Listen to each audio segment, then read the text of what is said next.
आपला आवाज कोकण 24 तास। 22 आणि 23 फेब्रुवारी रोजी रत्नागिरी येथे प्रथमच होणाऱ्या पक्षी मित्र संमेलनामुळे पर्यटनाला चालना मिळेल असा विश्वास जिल्हाधिकारी मनोज जिंदल यांनी व्यक्त केला। नमस्कार, मी मनोज जिंदल, जिल्हाधिकारी रत्नागिरी। जिल्हा नियोजन समितीमधून आणि वन विभागाच्या माध्यमातून जिल्ह्यात प्रथमच येत्या 22 आणि 23 फरवरीला पक्षी मित्र संमेलन आपण आयोजन करणार आहे। उद्योग मराठी भाषा मंत्री आणि आपले पालकमंत्री माननीय डॉक्टर उदय सामंत यांच्या हस्ते आणि तसेच गृह राज्यमंत्री माननीय श्री योगेश कदम यांची उपस्थितीत हे उद्घाटन होणार आहे। याची रूपरेषा असे आहे की हॉटेल कोहिनूर येथे सकाळी 10 वाजता नोंदणी होणार, त्याच्यानंतर 11 वाजता याचं उद्घाटन होणार।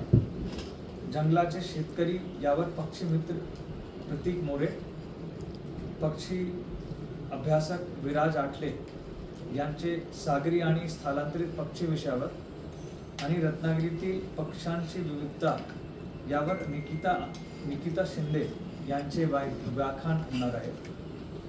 दुसऱ्या दिवशी काजरघाटी देवराय सळामिरिया नाचणे कांगरवन इथे क्षेत्रीय भेट होणार आहे।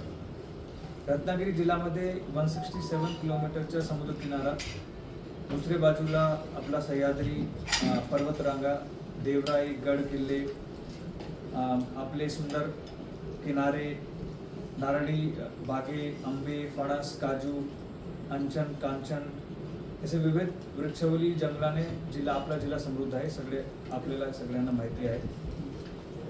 हिवाळा तसेच पावसाळ्यामध्ये विविध प्रकारचे परदेशी पक्षी आपल्या रत्नागिरी ठिकाणी जिल्ह्याचे विविध क्षेत्रात स्थलांतरित होऊन असतात। त्याशिवाय विपुल प्रमाणात हळद्या, बारबेट, अंगारक म्हणजे मिनी बेट, लीफ बर्ड। रत्नागिरी जिल्हा नियोजन समिती आणि वन विभागाच्या माध्यमातून रत्नागिरी येथे प्रथमच होणाऱ्या पक्षी मित्र संमेलनाला मुळे जगाच्या नकाशावर इको टुरिझम नेण्यासाठी मोठी झेप असेल असे जिल्हाधिकारी मनोज जिंदल पत्रकार परिषदेत बोलताना म्हणाले। बोटी, खांड्या, सीगल हे विविध प्रकारचे हॉर्नबिल असे असंख्य पक्षी आपले क्षेत्रात दिसतात। जिल्ह्यामध्ये हॉर्नबिल अर्थात धनेश या पक्ष्याच्या 5 प्रजाती आढळतात आणि इतर विविध प्रकारचे एकूण 99 पक्ष्यांच्या प्रजाती आपल्याकडे आढळतात। रत्नागिरी जिल्हा कोकणामधील पक्ष्यांसाठी नंदनवन आहे आणि ते आकर्षक पर्यटनस्थळ पण आहे। आपला जिल्हा पर्यावरण पूरक पर्यटन वाढण्यासाठी नैसर्गिक सौंदर्य यामुळे जिल्ह्याचे प्रथमच पक्षी मित्र संमेलन हे आपल्याकडे होत आहे।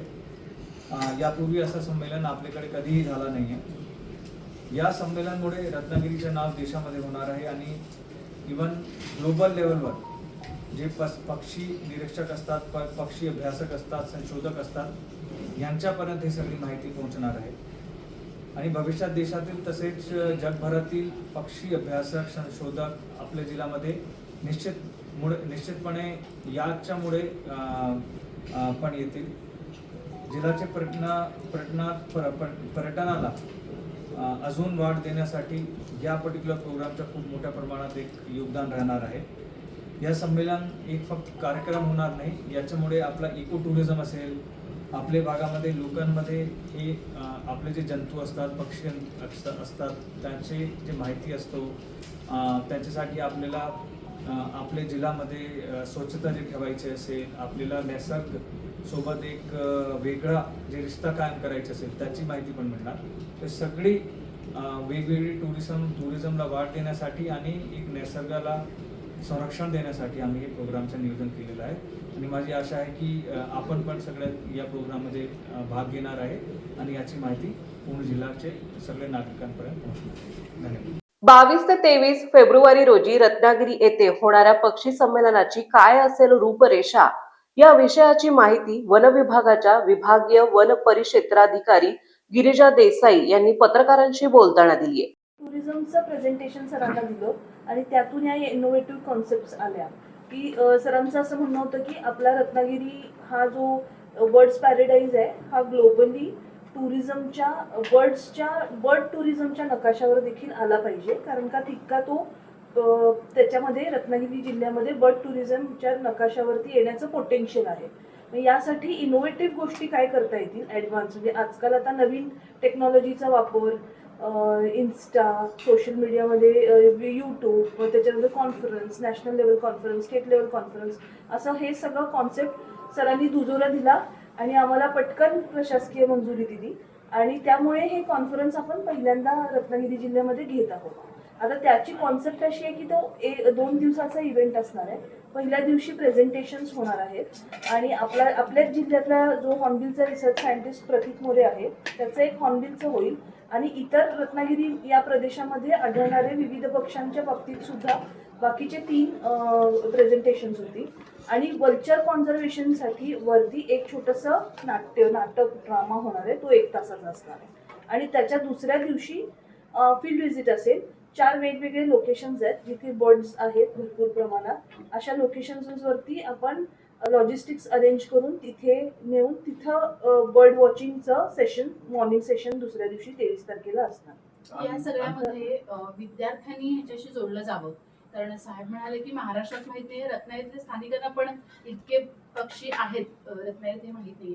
विद्यार्थ्यांना जोडण्यासाठी काही तुम्ही करणार का? शालेय विद्यार्थी सर, आपण एक ऑनलाईन लिंक तयार करू. समुंदर की गोद में पला है तू,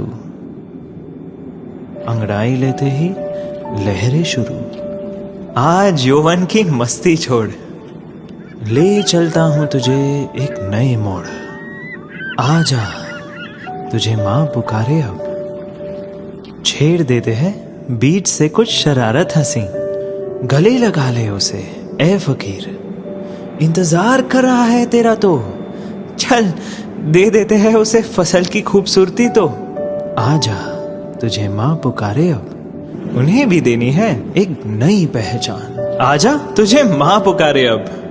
फिनोलेक्स पाइप्स पहुंचाए पानी को अपनी माँ के पास. महाराष्ट्रातील तसेच कोकणातील महत्त्वाच्या बातम्या पाहण्यासाठी कोकण 24 तास न्यूज चॅनलला यूट्यूबवर सबस्क्राईब करा आणि बेल आयकॉन प्रेस करा.